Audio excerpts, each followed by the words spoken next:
suis contente qu'on prenne action pour mieux protéger les femmes victimes de violences en leur donnant la possibilité d'accéder à des informations de nature judiciaire sur leur partenaire. Cet homme, un multirécidiviste de la violence conjugale, a tué ma sœur. Gaby Renault n'est plus. Le gouvernement du Québec a déposé le projet de loi Gaby Renault à la mémoire de cette mère de famille présumément tuée par son conjoint l'automne dernier.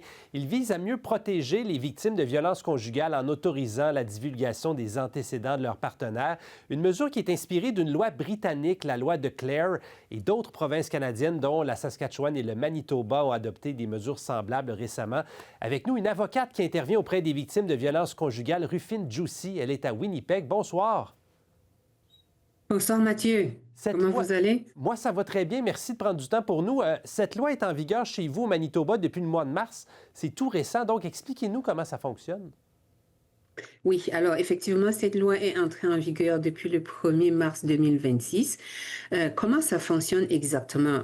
Si vous partez même du titre de la loi, c'est la loi sur la communication de renseignements pour la protection contre la violence de la part d'un partenaire intime. Ça veut dire que maintenant, la loi est proactive. Elle ne vient pas corriger quelque chose qui s'est déjà passé.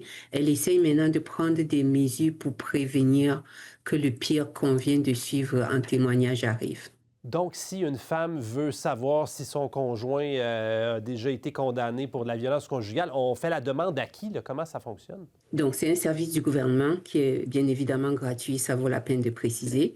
Quand vous contactez ce service, vous leur demandez, vous dites que vous avez des préoccupations concernant quelqu'un avec qui vous êtes dans une relation intime, que ce soit quelqu'un dans le passé ou bien quelqu'un du présent.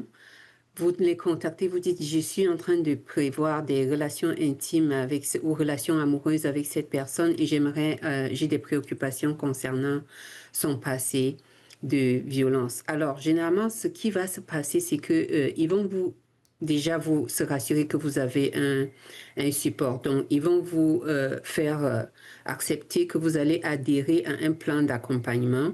Ça va concerner, par exemple, les gens, ils vont vous aiguiller vers des services de support pour qu'au moment où on va vous dévoiler l'information, que vous ayez quand même quelqu'un qui va vous supporter. Et ils vont planifier un plan de protection si jamais on découvre quelque chose. Alors, quand vous consentez que vous allez vous accepter la divulgation de ces informations, ils vont prendre les informations de la personne sur laquelle vous voulez des informations qu'ils vont communiquer avec la police.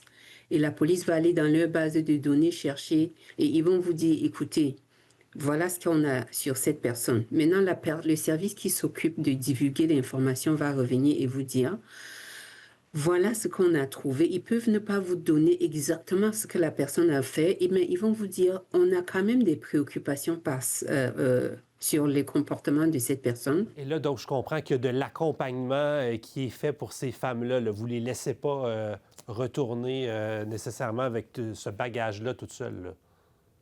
Là. Non, on prend des dispositions justement pour que ces personnes soient accompagnées parce qu'on sait que ça peut être un grand choc pour quelqu'un qui est déjà peut-être amoureux, d'apprendre que la personne de qui je suis amoureuse n'est pas exactement ce que je croyais. Et remarquez-vous qu'il y a de l'intérêt pour cette mesure-là? Sentez-vous que les femmes veulent y avoir recours, veulent profiter de ce service-là? Disons que ce serait très tôt de se prononcer dans ce sens-là. On est encore dans la phase de sensibilisation, aller vers les populations et dire est-ce que vous êtes au courant qu'il y a cette loi qui peut vous protéger? Évidemment, ce n'est pas une solution miracle qui va permettre de tout éviter les cas de violence conjugale, mais pensez-vous qu'une loi comme celle-là, comme celle que vous avez, comme celle qu'on veut présenter au Québec, ça pourrait permettre de prévenir certains drames, prévenir certains féminicides? J'encourage beaucoup cette loi parce que, étant quelqu'un qui travaille avec les victimes, l'ordonnance de protection vient généralement quand quelque chose s'est déjà passé et la justice vient vous donner un papier pour vous protéger, mais ça ne corrige pas les dégâts mentaux que vous avez eus. Donc, cette loi maintenant vient en amont dire on ne veut pas attendre que vous ayez tous les dégâts que ça cause, qu'une violence peut causer pour que soit on condamne la personne criminellement, soit qu'on vous donne une ordonnance pour vous protéger. On dit essayez de vous protéger avant que la personne vous est endommagé. Il y a toujours ce petit instinct qui nous dit il y a quelque chose peut-être qui ne va pas. Mais avant, on n'avait pas la possibilité de savoir vu qu'on ne connaît pas la personne, on n'est pas en contact avec ses relations antérieures. Parfois, sa famille n'est pas très disposée à nous donner des informations.